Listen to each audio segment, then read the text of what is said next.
right, so I'm assuming by now you've gotten off the couch and you've gotten into your workout routine. You're starting to build up some muscularity in your system.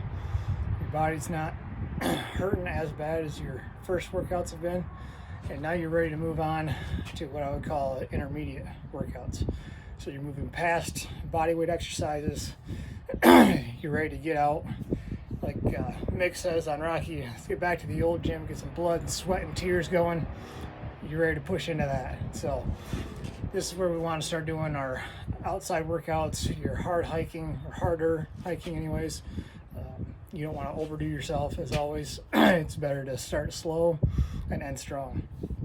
So if you're hiking, throw 20 pounds in your pack at 30 pounds. Start moving, start building up. Find out what you're going to take on your hunt. Put that in your pack.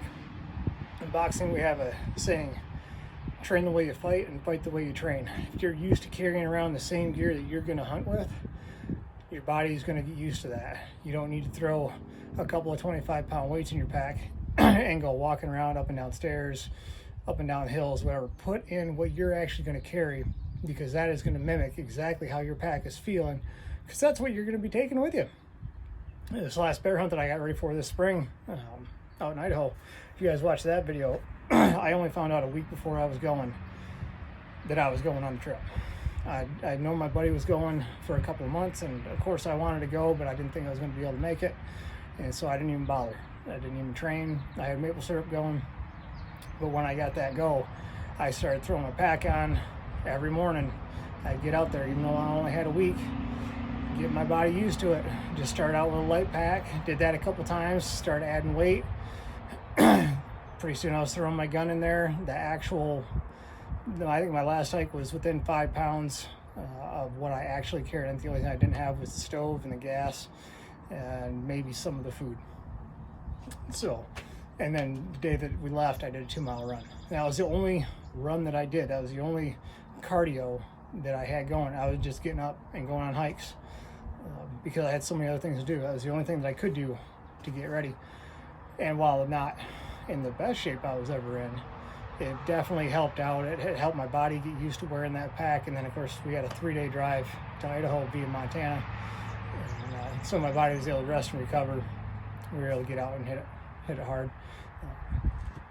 But you're hiking with your pack, your regular workouts, getting into your running. Your running is going to build your lungs. Your lungs are a muscle, just like everything else. It's like your heart. The more you run, the more you're going to build that up. Your intake of oxygen, especially when you go to elevation, that cardio is going to pay huge dividends.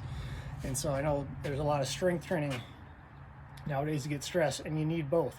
You need to have your strength training, but you also need your cardio, and you need it really bad.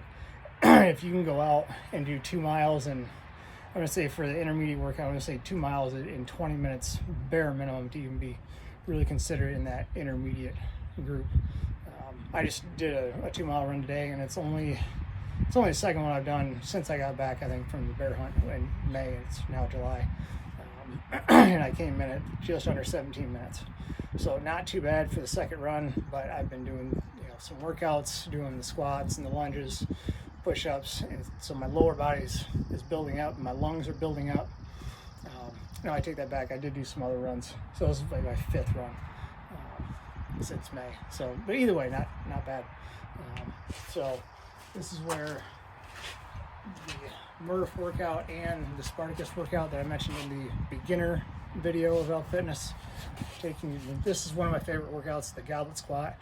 It works 2 muscles. You're holding it up and out away from your body, so it's working your shoulders, and then you're going down into a squat, and it's working your legs.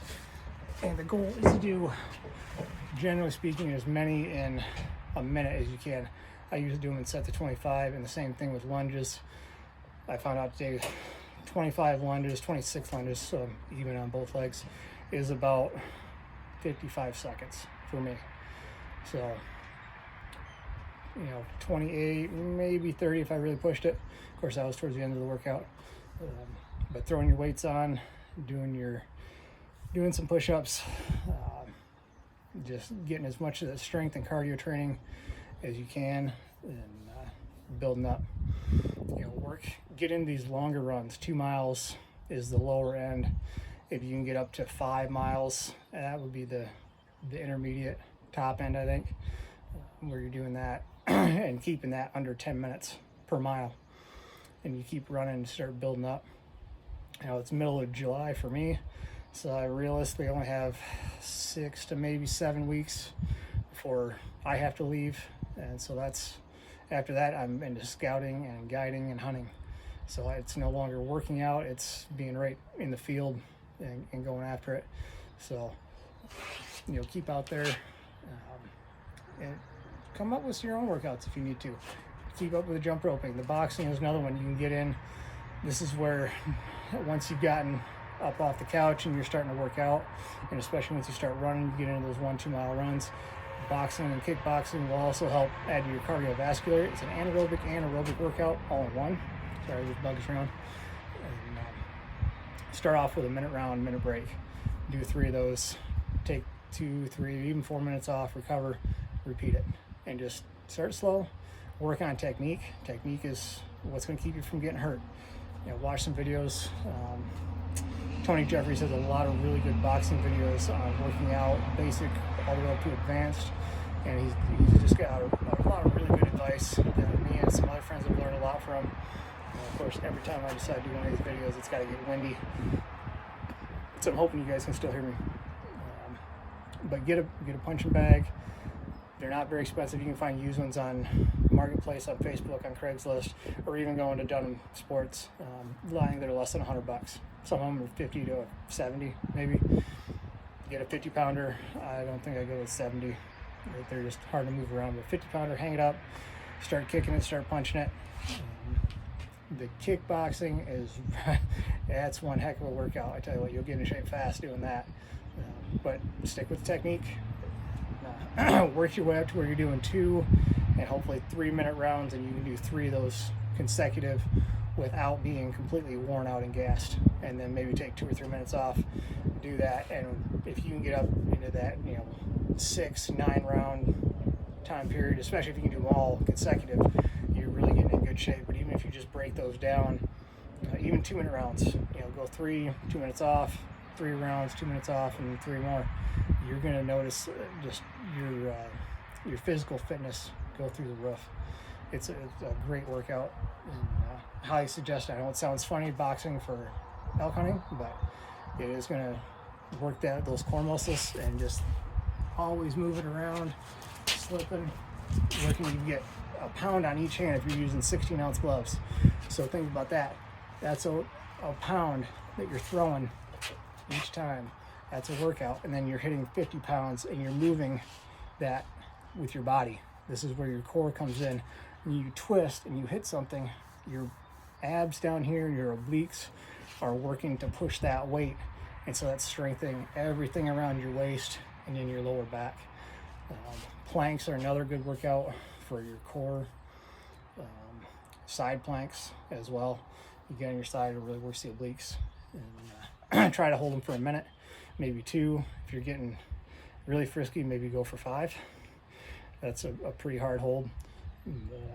Do at least a few minutes of planks to help that core strength work out. Once you're into the intermediate, maybe 30 seconds at beginner if your strength can take it. If not, build up to it. You know, maybe go to your knees instead of doing a full plank. Start planks on your knees and work your way up. But this is more for the intermediate crowd. You guys that are already out there running, you know, work up where you can do 2 miles in maybe like 16 minutes or 15 minutes. And then if you want to get really advanced, and I'll do another video maybe when I'm to that point in a few more weeks, get into the beyond 5 mile runs. When you're, in my opinion anyways, when you're running more than 5 miles consecutive and you're doing it multiple times, either in a week or in a month, just the ability to do that, you're in that more advanced workout category, and working on up maybe even 8 to 10 miles, a half marathon. You can take it as high as you want. The better shape you're going to be in, the better chance you are of getting your animal, whatever it is, whether it be elk, deer, bear, moose, bison. If you're lucky enough to get a bison tag or sheep, you're going out. bighorn or mountain goat, anything like that, Dall sheep, you know, Alaska caribou, any of those hunts, this is gonna really help you out. So hope to see you out there as always, and happy hunting.